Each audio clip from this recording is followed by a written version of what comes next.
Assalamualaikum warahmatullahi wabarakatuh. Baiklah pemirsa Kindali TV dimanapun Anda berada, seperti yang kita sampaikan tadi bahwa kita akan menghadirkan tamu yang spesial malam ini, dimana seperti tadi yang kita katakan bahwa kita akan membahas atau berdialog atau podcast bersama teman-teman aktivis, dimana kemarin sempat bergejolak aksi demo terkait masuknya TKA saat pandemi COVID-19 di Gorontalo dan juga polemik PPKM. Jadi malam ini saya sudah bersama dengan Bro Arlan ya, dan juga Bro Jeki. Ini sangat masih muda-muda tapi mempunyai hati yang memang benar-benar untuk masyarakat ya. Jadi untuk pertama ya, kita perkenalkan dulu ya. Bro Jeki dengan Bro Arlan. Silakan Bro Arlan, perkenalkan. Terima kasih. Perkenalkan, nama saya Arlan. Kebetulan memang nama saya cuma segitu, pendek. Orang Jawa? Saya orang Buton, asli Buton, Sulawesi Tenggara. Oh, Sulawesi Tenggara. Biasanya kalau Sulawesi Tenggara itu kan pakai, kalau laki-laki pakai la, pakai kalau perempuan pakai wa. Kalau orang Jawa pakai le.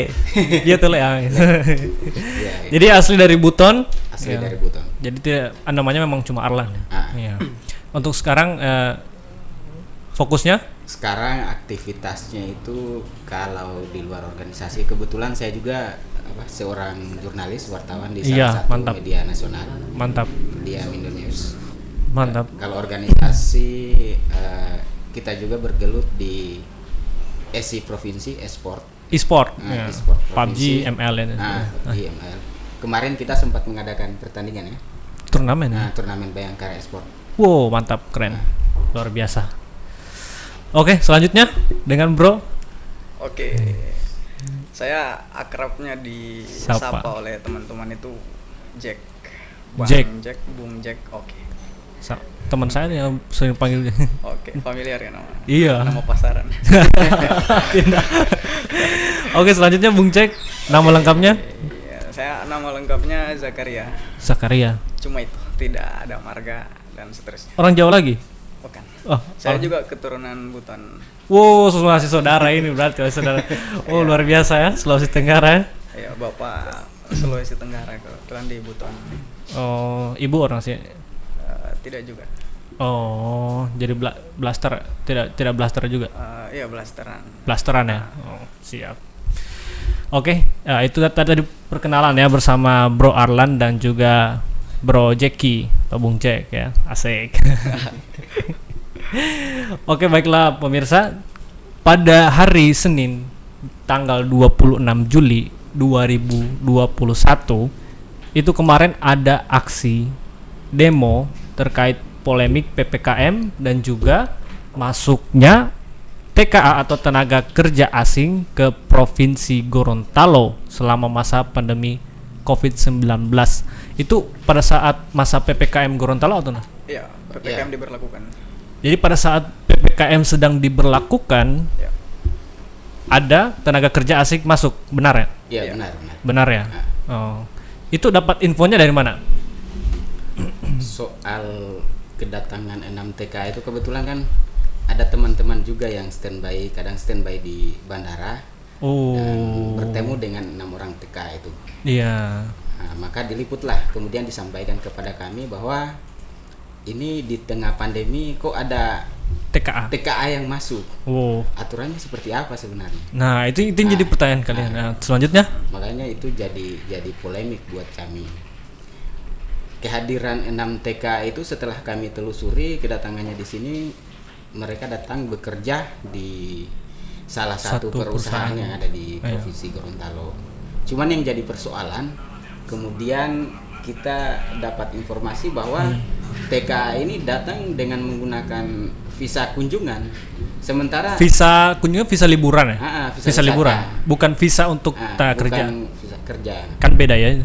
Itu yang jadi polemik. Makanya kok bisa datang di sini, datang bekerja tapi visanya visa kunjungan. Visa kunjungan. Sementara di PPKM itu kan kalau masih visa wisata atau kunjungan masih dilarang untuk masuk. Betul. Apalagi ini perjalanan internasional kan. Iya. masyarakat aja susah untuk keluar daerah, sangat susah ya. Sangat susah sekali. Tapi menurut ini dari tenaga kerja asing masuknya. Masuk. Bisa tahu nggak yang masuk itu tenaga kerja asing dari mana ya? Yang masuk itu kemarin itu 6 orang itu dari Cina semua.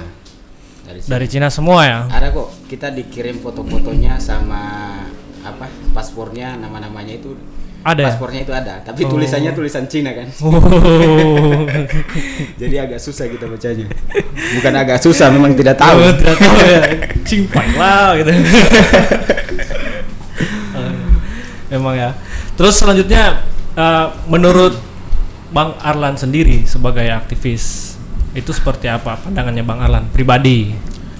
Kalau soal apa pandangan saya sebenarnya kita tidak melarang negara asing untuk bekerja di satu daerah yang ada di Indonesia.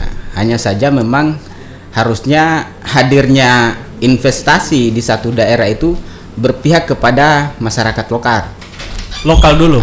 Harusnya berpihak kepada masyarakat lokal. Artinya apalagi di situasi pandemi seperti ini terjadi PHK di mana-mana, pengangguran di mana-mana. Harusnya yang paling diutamakan dulu masyarakat di satu daerah itu. Apalagi di aturannya itu kan ada apa?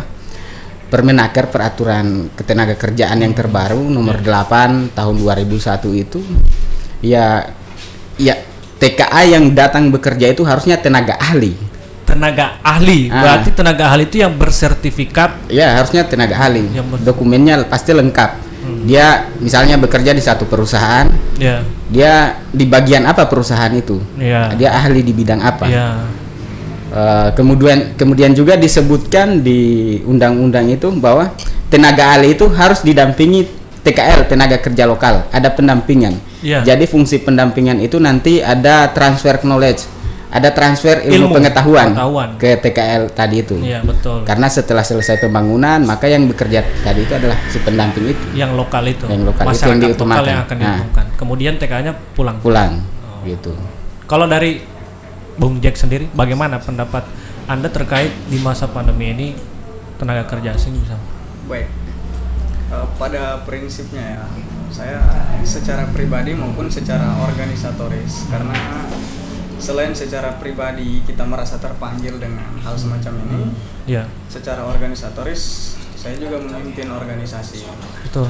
Di Iksan saya presiden BEM, kemudian di provinsi itu kalau dulunya ya kita punya 14 perguruan tinggi sehingga ada 14 BEM. Saya koordinator BEM se-provinsi. Berarti Bung Jack yang mengkoordinir seluruh pergerakan presiden. Kebetulan saja dipercayakan sama teman. Luar biasa. Kalau berhubungan dengan soal TKA, ini kan bukan kali pertama. Betul. Kita gini ya, sempat menyelenggarakan demonstrasi dengan satu aliansi namanya lalu itu Barbar ya. Aliansi Barisan Rakyat Bersama Rakyat. Kita menyoal 200 sekian warga negara asing yang bekerja di salah satu perusahaan di Provinsi Gorontalo. Pembangkit listrik ya kita. Pembangkit listrik. Itu memang dari sisi administrasi hampir secara keseluruhan bermasalah. Wow. Kemudian sekarang ini kan perbedaannya adalah diberlakukan PPKM. Betul. Gitu kan? Kalau dulu memang PPKM belum diberlakukan, hanya saja memang situasinya pandemi. Iya, lebih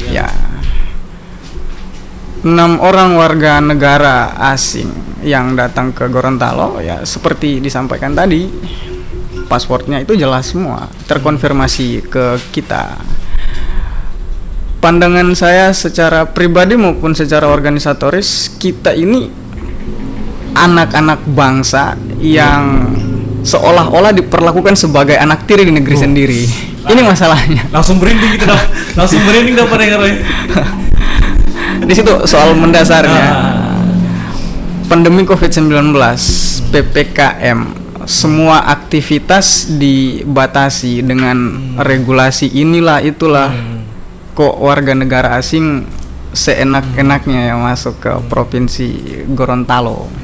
Itu sih sebenarnya yang greget bagi kita aktivis. Kalau sebagai masyarakat biasa juga sih, kalau pada saat seperti itu terus ada TKA masuk, itu sama dengan menyayat hati. Iya. Sakit ya?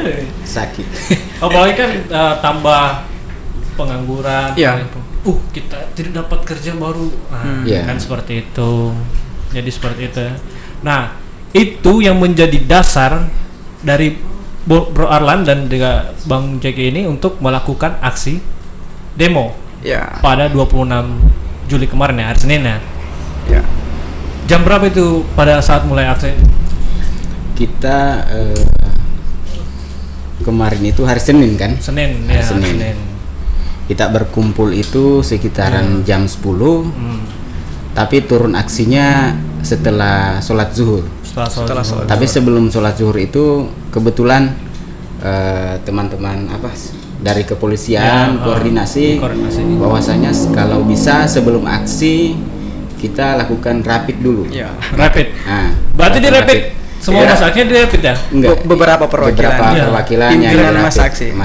Luar biasa. Berarti aksi demo kemarin benar-benar menerapkan protokol kesehatan ya? Iya, benar-benar mengikuti anjuran pemerintah. Luar biasa. Kita kasih masuk surat itu kan, surat pemberitahuan aksi itu. Di surat aksi itu disebutkan masa aksi 200 orang. Dan memang kita konsolidasi itu sudah sekitar 200 yang bergabung. 200-an lebih. 200 lebih. Cuman di surat itu bunyinya 200. Di PPKM kan aturannya harus 25%. 25%. Maka yang turun hanya sekitar 50-an kemarin. 50-an, betul. Itu sudah mewakili. Sudah sesuai aturan sebenarnya kita turun. Di rapid, kita pakai masker juga. Karena Bro Alan dan juga Bro Jack itu benar-benar mendukung sekali program untuk ini ya. Iya. Untuk protokol kesehatan ya. Iya. Terus ada berapa lokasi kemarin yang ini? Tunggu sebelumnya ini dulu. Kalau Bro Arlan pada saat demo itu bertindak sebagai saya fungsinya kemarin itu sebenarnya bertindak sebagai negosiator di lapangan. Ketika kita misalnya akan melakukan audiensi, misalnya kita turun ke imigrasi, negosiator dulu untuk audiensi. Oh siap. Kalau project? Kalau saya kemarin dipercayakan sama kawan-kawan masa aksi ya sebagai moderator aksi. Jadi moderator aksi itu yang mengatur jalannya, ritmenya. Iya. Itu semua dilakukan oleh moderator aksi, termasuk para orator yang akan menyampaikan aspirasinya di alat pengeras suara. Itu semua dinamisator dan terpimpin di moderator aksi. Aksi. Wah, berarti sangat vital sekali ya. Nah, terus kemudian yang untuk lokasi aksi kemarin itu ada berapa lokasi? Kita kemarin 3 titik ya Ketua. Iya, 3 titik ya. Dinas Imigrasi, kemudian Dinas Ketenagakerjaan, Nakertrans. Ya, Nakertrans. Oh, ini provinsi semua ya? Iya, provinsi. Terus Kanwil. Kementerian Wilayah. Oh. Terus terakhir kita titiknya di kantor DPRD provinsi. Ada 3 titik ya? 3 titik. Kalau untuk selanjutnya di titik pertama itu bagaimana respon dari pihak imigrasi?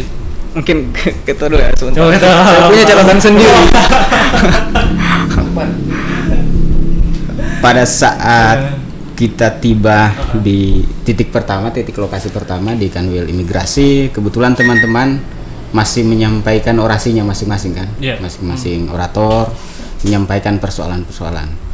Kemudian Kepala Imigrasi hadir menjawab apa yang disampaikan dari persoalan tersebut. Hanya saja memang ketika saya ini kemarin mendengar jawaban dari Kepala Imigrasi merasa kurang puasnya karena yang dijawab tidak substansial dari persoalan kami. Dia hanya menjawab fungsi bandara di sini, bahwa bandara di sini bandara domestik, bukan bandara internasional. Mereka tidak memiliki kewenangan memeriksa visa ataupun paspor di bandara domestik. Padahal yang kita tanya bukan persoalan fungsinya untuk memeriksa atau tidak. Cuma yang dipertanyakan, iya, apakah mereka tahu 6 orang TKA Cina itu masuk dengan menggunakan tadi itu misalnya visa kerja ya. Tapi mereka menjawab pertanyaannya jawabannya lain. Makanya kita kurang puas. Makanya kemarin itu kita bilang kalau begitu Pak nanti kita ketemu di RDP, rapat dengar pendapat. RDP. Nah, supaya di situ lebih terbuka. di DPR. Tapi tidak ada yang anarkis di situ ya, di tidak ada. Tidak ada anarkis. Aman kan? Aman. Nah, selanjutnya di kantor wilayah Nakertrans. Nakertrans. Lokasi kedua. Iya. Ah, Ya, saya ya mulai Boleh. dulu dari lokasi pertama ya. Oh, boleh, lokasi pertama ya. Apa kantor apa saya agak lupa. Kan Imigrasi. Iya, imigrasi. Nah. Saya semakin mencurigai bahwa memang dari pihak imigrasi itu sendiri melalui pimpinannya yang ketemu dengan kita barisan masa aksi waktu itu, dari jawaban-jawaban yang disampaikan atas pertanyaan kita betul memang tidak substansial. Yang kedua, sebelum kita melontarkan berbagai macam pertanyaan dan tuntutan di saat kita melakukan aksi, kita meng-cross check websitenya. Iya, seharusnya kan begini, di dalam undang-undang keterbukaan informasi publik, seharusnya segala macam bentuk aktivitas dari instansi tertentu, apalagi ini kan berhubungan dengan instansi pemerintahan, dibukalah di situ. Kita bisa tahu berapa warga negara asing yang masuk, yang keluar, ITAS-nya ya, izin tinggal, RPTK dan lain-lain. Ini tidak ada sama sekali. Seharusnya itu informasi terbuka, ada, tidak tertutup. Tidak tertutup, lebih detail. Lebih detail. Ya. Tapi tidak ada. Tidak ada sama sekali. Dan gini ya, di hampir setiap kantor yang kita temui dua instansi tersebut, kita kaget. Awal masa aksi, tiba di depan pintu pagar ada baliho yang sangat besar terpampang, zona integritas. Wow, zona integritas. Iya. Tapi keadaan itu berbanding 180 derajat terbalik.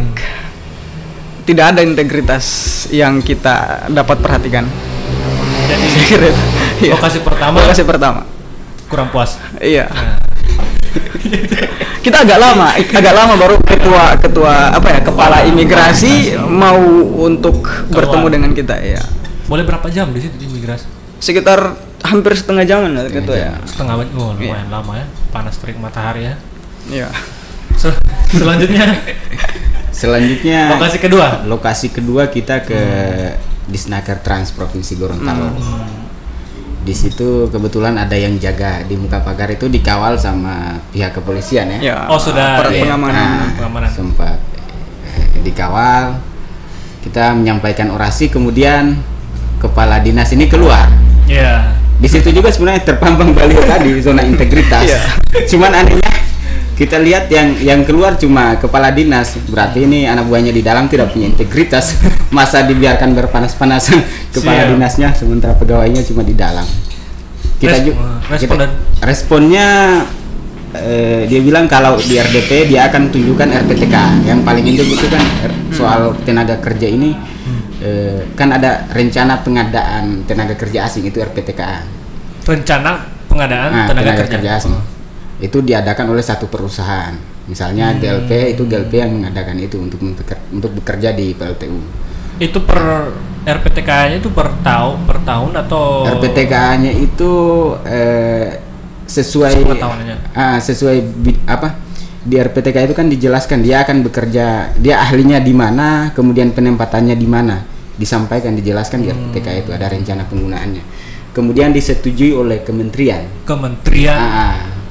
Oleh Nakertrans oleh kepala dinas kemarin dia bilang dia siap akan datang di RDP rapat dengar pendapat di DPR nanti, dan dia akan kasih lihat itu RPTK itu, dokumen-dokumen RPTK.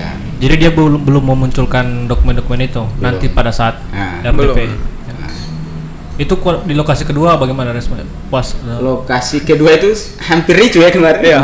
Karena kita tidak tahu yang gondrong itu tiba-tiba teriak marah-marah sementara kita ada yang menyusup. Iya, dibilang menyusup ya gimana ya? Kita di luar pagar, dia teriaknya di dalam pagar. Tapi itu jelas bukan masa aksi. Bukan masa aksi. Oh, jadi itu yang sering bikin ricu ya? Iya, biasanya gitu. Oh, antara aktivis atau apa? Membuat ricu saja ya? Iya. Seperti itu ya. Kalau dari yang turun kemarin itu dari apa ya? HMI atau dari kita aliansi apa? Nama aliansinya kemarin Aliansi Masyarakat Pemuda Peduli Gorontalo. Ampera. Oh, Ampera ya. Terdiri dari berbagai organisasi. Dari Ya. HMI, Himpunan Mahasiswa Islam, dari KMHDI, Kesatuan Mahasiswa Hindu Dharma Indonesia. Ada kami Kesatuan Aksi Mahasiswa Muslim Indonesia. Kemudian ada beberapa BEM, termasuk kemarin hadir juga BEM teman-teman BEM UG. BEM UG. Kemudian teman-teman BEM UNU termasuk koordinator BEM provinsi. Benar-benar Pancasila ya. Ya, majemuk kita kemarin. Majemuk, ya. Dari Hindu, Buddha, Islam, Iya. campur semua ya, Ben. Campur. Kebetulan korlapnya dari Hindu, Iya. ketua KMHDI. Wow, luar si biasa. Andita. Putu Andita ya, Putu Andita. nama lengkap. Oh, siap. Terus yang selanjutnya, lokasi kedua, lokasi ketiga. Itu lokasi terakhir ya. Ya. Bagaimana? Di lokasi ketiga itu kita sempat bersih tegang dengan salah satu anggota DPR waktu itu. Awalnya kita masuk, biasanya ya pengalaman saya ketika melakukan unjuk rasa, kita dihadang dulu di depan pintu pagar masuk kantor Dewan Perwakilan Rakyat. Iya. Setelah kita orasi-orasi di situ, mungkin tim negosiator yang bertugas melakukan tugasnya, kemudian kita dipersilakan masuk menyampaikan orasi di depan kantor, bukan di pintu pagar. Depan gedungnya. Di depan gedungnya. Tapi kemarin itu memang kita langsung dipersilakan masuk. Saya analisisnya begini. Kita masa aksi sekitar 4-50-an ya tuh ya.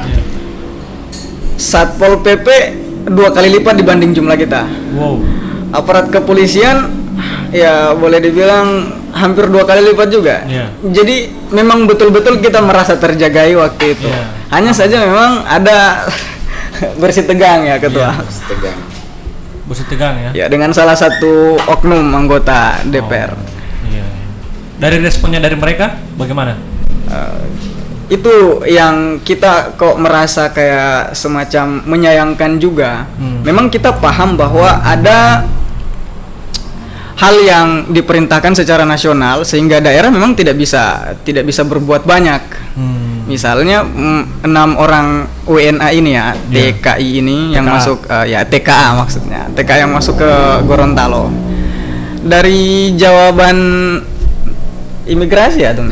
Imigrasi memang menyampaikan ini bukan kewenangan kita dan persis hampir sama jawabannya. Cuma yang kita pertanyakan di situ adalah fungsi legislasi, controlling. Waktu ketua masuk ke dalam kantor untuk melakukan komunikasi waktu itu kan pihak dari beberapa anggota DPR juga kelabakan. Loh kita tidak tahu ada 6 orang yang masuk. Iya, mungkin. Itu yang gimana ya? Terus kita kok semacam mungkin belum ada laporan ya. Itu yang kita sayangkan. Terus dari pihak DPRD menjanjikan apa nanti RDP ya? Pihak DPRD kemarin menyuruh kita bersurat dulu, memasukkan surat permohonan untuk RDP. Iya. Ya tadi siang kita masukkan suratnya untuk permohonan RDP. Ya, mantap itu, Bro. Ya. Tapi waktu itu memang beberapa anggota DPR menjaminkan ke kita bahwa ya kita akan segera proses ini dan RDP akan dilaksanakan dan kita pegang teguh janji anggota DPR. Iya. Karena biasanya memang orang suka mengundang kalau ada laporan, ada surat masuk, nah, itu akan diagendakan di komisi terkait. Nah, itu akan diundang itu pihak imigrasi serta Naker Trans itu. Nah, akan dipertanggungjawabkan di situ. Nah, itu nanti asik itu harus dengar langsung itu nanti kita up juga DP selanjutnya seperti apa. Kita berharapnya sih surat kita benar-benar diterima kemudian dilakukan RDP. Karena di surat itu kita berharap selain 2 dinas tadi yang diundang, Kanwil Imigrasi dengan Disnaker, diundang juga perusahaannya, ada PLTMH, ada PLTU. Karena kemarin itu selain isu kedatangan TKA di tengah pandemi, isu lainnya izin tinggalnya yang sudah jatuh tempo, ITAS-nya. ITAS-nya. Karena visanya visa kerja kan sudah melampaui batas tinggal. Di visa kerja itu ada yang namanya juga tertera izin tinggalnya. Dulu ada namanya KITAS, kartu izin tinggal terbatas. Sekarang ITAS, izin tinggal terbatas. Jadi berapa bulan misalnya dia selama bekerja di sini berapa bulan. Nah, ada beberapa data yang kami dapat itu misalnya di PLTU Garut itu ada beberapa TKA yang itasnya sudah jatuh tempo. Harusnya kalau tidak diurus ya dideportasi, pulangkan saja. Ya. Karena sudah habis izinnya. Begitu juga di PLTMH. Di PLTMH itu TKA ini kan yang bekerja adalah tenaga ahli. Sementara ada satu TKA yang bekerja di sana itu bukan sebagai tenaga ahli karena dia bagian di alat berat. Menjalankan alat berat. Tidak sesuai dengan keahlian atau kemampuan. Saya rasakan kalau menjalankan alat berat bukan sebuah keahlian itu. Tapi ada izinnya sendiri. Nggak tahu kalau ada izinnya atau tidak. Iya. Dugaan kita ya pasti ada izinnya lah. Iya. Makanya kita harus hadirkan itu. Kayaknya banyak masalah kan. Iya. Karena sayang sekali ya, maksudnya banyak sekali warga Gorontalo, masyarakat yang sangat memang membutuhkan kerja, apalagi sekarang pandemi COVID-19. Terus kemarin pendapatan daerah itu turun ya sekian persen. Jadi kan otomatis ada juga PHK, pendapatan ekonomi masyarakat juga menurun, seperti itu kan. Terus selanjutnya kalau harapan yang Bro Arlan,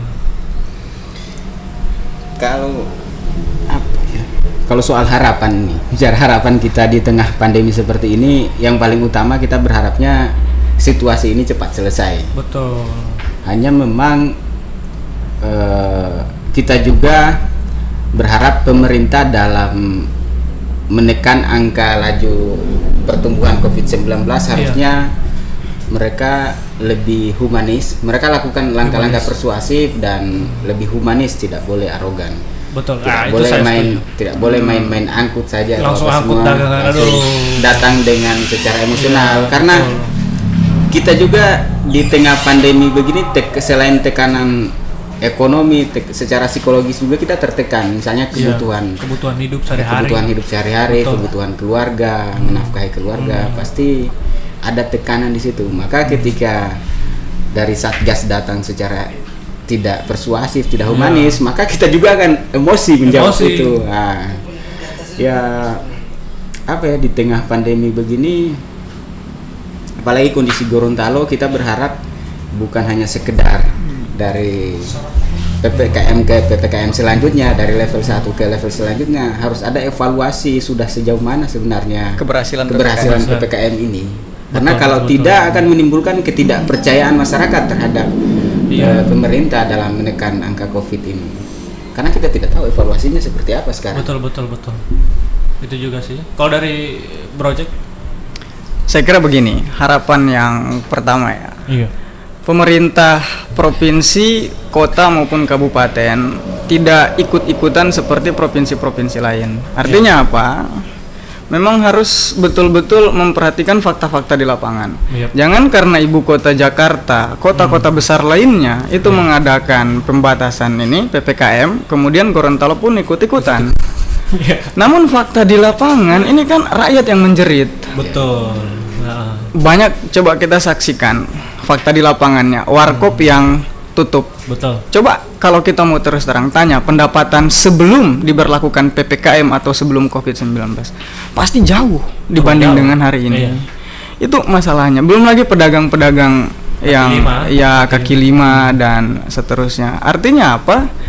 Ini dibutuhkan daya analisis dan pengamatan fakta empirik di lapangan, bukan hanya karena ikut-ikutan dengan daerah lain.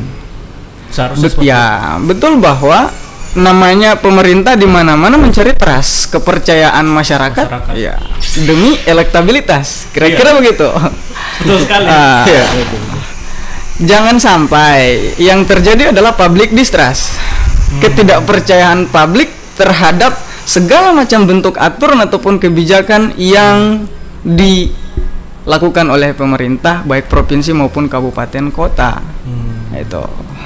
Jadi intinya PPKM setuju atau ada syarat? Setuju tapi ada syaratnya. Ya, kalau soal syarat ya, setuju dengan tidak setuju ini kan tetap diberlakukan. Iya. Setuju tidak setuju, saya kira harus ada evaluasi besar-besaran. Harus ada evaluasi besar. Lihat dan saksikan fakta-fakta di lapangan, kemudian keluarkan satu kebijakan, bukan karena persoalan ikut-ikutan. Itu yang ingin kami tekankan. luar biasa sekali ya. Baik, pemirsa, itu sepenggal cerita dari teman-teman Bro Arlan dan juga Bro Jack terkait aksi kemarin pada saat merespon terhadap kedatangan TKA di Provinsi Gorontalo pada saat pandemi COVID-19. Itu ya. Selanjutnya ada lagi yang mau ditambahkan dari Bro Arlan atau Bro Jack? Saya begini, PPKM ini kan berjilid, pakai level. Jadi antara ayam geprek dan PPKM itu pakai level 1, 2, 3. 1, 2, 3, 4. Iya, 4. Saya tidak tahu persis ya. Nanti level selanjutnya ini masuk pada angka berapa? Tingkat kepedasannya seperti apa? Mungkin upaya untuk mengamankan juga seperti apa, sehingga kita berharap bahwa pihak aparat pengamanan pemerintah di dalam melakukan kebijakan semacam ini tidak arogan dan tidak represif. Kasihan rakyat kecil. Kita banyak ya belajar dari daerah lain. Banyak contoh itu tersebar di hampir semua media persurat kabaran. Bahwa ada pedagang yang diangkut, dihambur begitu saja. Ada. Di Gorontalo ada ya? Kalau di Gorontalo itu belum terkonfirmasi ke kami. Andai kata ada, kita pressure. Mantap. Itu harapannya sih jangan terjadi lah di Provinsi Gorontalo. Level 1, level 2, level 3, level 4. Kalau untuk level ini kayaknya diberlakukan gimana ya aturannya? Saya kurang paham juga. Cuma kayak kamu boleh masuk ke warkop, ke warung makan, tidak boleh lebih dari 20 menit. Lebih dari 20 menit ya kamu bungkus makan di rumah. Iya, ada begitu ya. Iya, aturan sekarang seperti itu. Karena level itu menandakan ketika masuk di warkop atau rumah makan, kalau levelnya sudah 3 atau 4 makin pedas pantat untuk duduk. Jadi pulang saja. Itu ayam geprek, Bro. Iya, gitu ya. Ayam geprek sampai level 15 malah. Selanjutnya. Oke. Kalau Bro Arlan. Iya. Saya melihat kebijakan PPKM ini penegakannya terlalu normatif, begitu-begitu saja. Yang dilakukan pembagian masker, kemudian melakukan razia di warkop-warkop, begitu polanya seperti itu penanganannya. Tidak ada formulasi baru untuk penanganan itu. Kalau saya misalnya formulasi baru misalnya untuk menekan laju pertumbuhan COVID ini, penerbangan internasional misalnya ditutup dulu, karena kita tidak tahu mereka datang di sini jangan sampai membawa virus varian baru, varian baru, kita tidak tahu. Karena varian Delta itu sebenarnya kan dari India. Ya, kemudian aturan untuk keluar masuk di satu daerah itu untuk kartu vaksinasi itu, saya rasa harus dihilangkan karena karena saya hitung-hitungan statistiknya ini.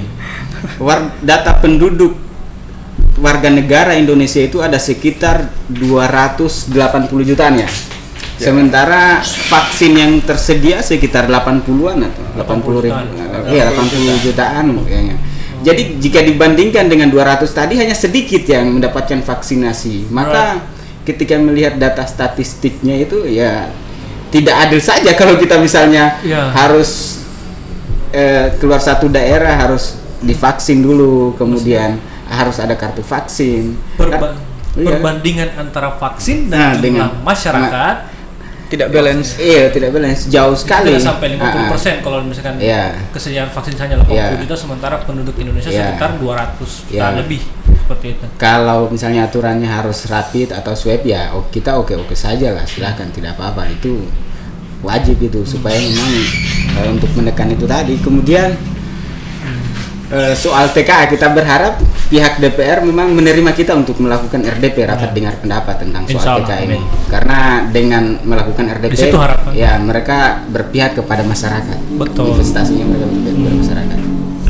Kalau dari pandangan Bro Arlan sama Bro Jack terkait dampak ya PPKM, dampak PPKM terhadap ekonomi atau pendidikan sosial, ada sepengetahuannya Bro Arlan? Ya, dampak PPKM ini ada. Untuk di apa ya? Ekonomi tadi sudah ya. Kalau pendidikan lah. Pendidikan, dampak PPKM di dunia pendidikan misalnya. Pandangan lah, sepengetahuan. Sekarang kan semua tingkat satuan pendidikan itu mereka tidak lagi tatap muka tapi secara online. Online ya. Nah, baik itu sekolah, kuliah itu secara daring. Yang menjadi persoalan efektifnya dalam proses belajar mengajar itu, misalnya ada gangguan jaringan. Betul. Kemudian juga selain itu ada keluhan, misalnya ada kita misalnya warga yang tidak mampu, ada keluhan pemakaian paket data apa semua. Betul. Kemudian juga ada pergeseran nilai ketika kita misalnya kuliahnya secara daring atau tidak, ada pergeseran nilai. Pergeserannya itu misalnya kita adabnya terhadap si dosen, si pengajar ini yang memberikan ilmu. Ya, kita kan kita mau ngapain saja secara online, si pengajar bakal tidak tahu. Makanya kemudian juga pasti tekanan orang tua bagaimana kita membelajarkan anak secara online ini, tidak tatap muka. Ya seperti itu. Ya seperti itu.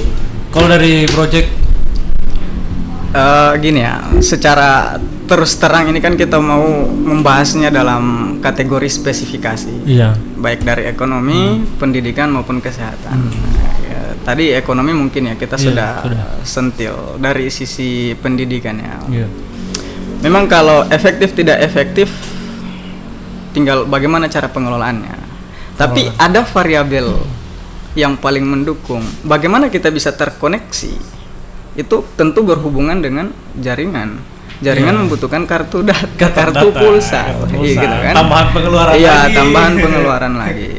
Jadi memang seharusnya kebijakan yang diambil oleh pemerintah itu berdampak baik bagi masyarakat. Misalnya begini, kita belum nih kuliah bertatap muka di dalam ruangan kelas seperti biasanya.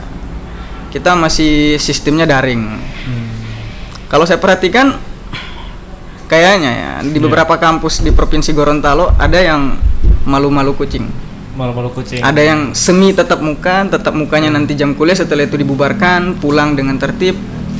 Ini dia, karena memang setengah-setengah. Karena apa? Budget itu diperlukan untuk kartu data itu tadi. Betul. Ini masalahnya. Ketika kebijakan pemerintah ingin menekan angka pandemi COVID-19 tidak membludak, harusnya ada kebijakan yang tidak memberatkan masyarakat. Sama seperti dari sisi ekonomi ya, kalau kita spesifikan. Masyarakat itu dibatasi aktivitasnya. Betul. Pendapatan berkurang. Punya anak istri, anaknya 3, anaknya sekolah. Yang satu kuliah, satu SMA, yang satu mungkin kita itu masih bayi, belum tahu minta uang. Usaha kontrakan. Dan lain-lain. Terus maksudnya ini jawabannya apa terhadap hal ini? Bukan hanya kalian di rumah, tapi tidak ada upaya untuk mencerdaskan masyarakat supaya bisa lebih kreatif. Oke, mungkin bisa dialihkan ke usaha online ya. Online. PPKM, transportasi pasti terbatas, ini terhambat. Loh, kebijakan ini kayak gimana? Itu kan? Betul. Apalagi kemarin kalau sepengetahuan saya sempat ada penerbangan itu ada yang ditunda. Iya. Seperti itu kan. Jadi artinya kita semua elemennya harus betul-betul menyerap psikologi masyarakat. Masyarakat Gorontalo ini kita tahu ya, Gorontalo kan dikenal dengan Serambi Madinah, tertib, beradab, sopan santun dijaga. Tetapi ketika memang ada kebutuhan yang sangat mendesak dari sisi ekonomi, kesehatan maupun pendidikan, halabu istilah orang Gorontalo. Aturan tinggal aturan. Itulah artinya kita harus betul-betul menyerap kondisi psikologis masyarakat ketika kebijakan itu akan diberlakukan. Sekali lagi catatannya bukan hanya karena ikut-ikutan kota-kota besar lainnya. Itu catatan. Memang ya, kalau memang sudah cuma usaha, terus ada pembatasan kegiatan usaha, anaknya 3, baru biaya pendidikan, baru kesehatan, usahanya pun itu ngontrak tahunan. Terus ada pinjaman juga di bank. Gitu. Ada yang sempat viral di media, tangkap dia saya Pak, tangkap dia keluarga itu. Karena kan begitu kan? Karena itu memang sudah tertekan sekali kan seperti Begini Mas, Bung, kita kan sering beraktivitas, ketemu sama teman-teman aktivis, ketemu dengan driver online, ojek-ojek online. Ini sangat berdampak. Iya, ojek ya. Ya, pekerjaannya ojol, punya istri, punya anak. Ini berdampak, sangat-sangat berdampak. Betul. Dari sisi pendidikan tadi saya tidak sempat ulas. Kita jujurlah dan terus terang, Provinsi Gorontalo di area pelosok kabupaten kota misalnya, ada beberapa desa. Saya KKLP waktu itu. Kalau di Iksan istilahnya kita KKLP, UNG mungkin apa? KKS ya, KKN dan lain-lain, KKP dan seterusnya. Saya KKLP itu di Wonosari. Jauh. Di desa Pangia, desa kedua atau ketiga terujung itu jaringannya hilang-hilang. Wow. Ini bagaimana dengan situasi pandemi, pembatasan PPKM ini diberlakukan, mau daringnya bagaimana? Solusinya ya masih simpang siur ya. Belum tahu ya, seperti itu ya. Wow, luar biasa sekali ya. Kalau Bro Arlan ada lagi yang ditambahkan? Bicara soal PPKM ini sebenarnya yang paling mendasar adalah soal ekonomi, kebutuhan masyarakat. Jika terdampak ekonomi, maka terdampak semua. Terdampak semua. Pendidikannya. Sama dengan semua. efek domino ya. Iya. Rubuh semua. Rubuh kesehatan, rubuh keamanan. Maka satu juga sebenarnya, pemerintah dalam memberikan bantuan harus ada formulasi baru, karena kadang bantuan yang diberikan itu juga tidak tepat sasaran, tidak merata. Tidak merata dan tidak tepat sasaran. Maka sebelum memberikan bantuan itu harusnya ada tracking atau survei dulu kebutuhan masyarakat itu seperti apa dan mana yang layak mendapatkan bantuan dan tidak layak, harusnya supaya tepat sasaran. Cuma itu sih. Ya, luar biasa ya. Baiklah pemirsa, tadi kita sudah mengupas ya tentang polemik PPKM dan juga masuknya TKA di Provinsi Gorontalo. Itu memang sudah terkonfirmasi betul bahwa mereka benar-benar masuk dan ada juga datanya bisa dipertanggungjawabkan ya. Ya seperti itu ya. Ada closing statement nggak? Pantun nggak atau apa? Saya dulu ya Om, sebelum abang saya. Saya ingin bilang begini ya, kita kalau membaca buku selagi masih jadi mahasiswa seperti ini ya, kita menemukan literatur referensi. Saya tuh terkesan bahkan sangat kagum dengan buku-buku yang ditulis oleh Pramudia Anantatur. Pram di dalam bukunya Bumi Manusia telah menyebut bahwa seorang terpelajar itu sudah seharusnya mampu berlaku adil sejak dalam pikiran, apalagi dalam perbuatan. Kita lihat ya di lapangan, apakah pemerintah itu bukan orang terpelajar? Orang terpelajar. Kalau harus adilkah kebijakan ini?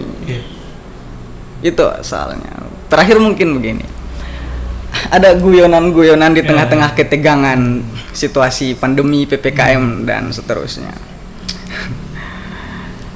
Si A mau mengurus dia untuk divaksin, tapi belum punya KTP. Setelah dia mau divaksin, dipertanyakan syaratnya itu harus ada KTP. Tapi dia belum ada KTP. Dia balik ke kelurahan untuk mengurus. Setelah di kelurahan, syarat untuk membuat KTP harus ada vaksin, sertifikat vaksinnya. Waduh. Ini kiri kanan oke. Kira-kira itulah dilematis yang kiri kanan kena. Itu walaupun dalam konteks guyonan ya. Itu bisa jadi bahan evaluasi ya, pemerintah. Harus mau memvaksin tapi tidak ada KTP. Mau mengurus KTP harus syaratnya harus vaksin. Itu lucu juga ya. Itu asli terjadi ya? Ya, entah benar entah tidak itu saya kira memecah situasi suasana. Bro Arlan, closing statement. Berpikir keras ini. Saya kalau soal aksi itu pada dasarnya kita bergerak kan, mengadvokasi sesuatu. Maka saya melihatnya dalam mengadvokasi sesuatu itu kita tidak terlalu jangan melihat bahwa persoalan ini besar, persoalan ini kecil. Hanya memang kita hadir karena panggilan hati hati nurani. Kalau Bunda Teresa bilang, kita tidak perlu melakukan hal yang besar, yang kita lakukan adalah hanya dengan cinta yang besar, walaupun yang kita lakukan itu hal kecil. Saya rasa begitu. Tidak perlu melakukan hal yang besar. Belum melakukan hal yang besar, cukup Ya, cukup dengan cinta yang dengan besar. hal yang kecil, namun dengan cinta yang besar. Wuih, luar biasa. Oke. Baiklah pemirsa, demikian ya. Demikian dialog kita pada malam hari ini atau podcast bersama para aktivis ya yang sudah berjuang keras untuk menyuarakan, termasuk mewakili aspirasi rakyat ya, termasuk sangat membela rakyat. Jadi kita sangat support yaitu sebagai bahan evaluasi juga buat pemerintah, karena ini dari sisi, kalau dari Pentahelix itu masuk dari pandangan masyarakat atau LSM lah terkait apa yang terjadi di Provinsi Gorontalo seperti itu. Cukup baiklah demikian pemirsa, kita sampai di sini dan juga nantikan juga podcast atau dialog kita di minggu-minggu selanjutnya. Atau saya Akbar Yusuf bersama Bro Pepin Plan dan juga Wardoyo Dingkol bersama Elba dan juga Bro Jack dan juga Bro Arlan pamit undur diri. Wassalamualaikum warahmatullahi wabarakatuh. Waalaikumsalam Waalaikumsalam warahmatullahi warahmatullahi wabarakatuh. wabarakatuh. Merdeka, merdeka, merdeka.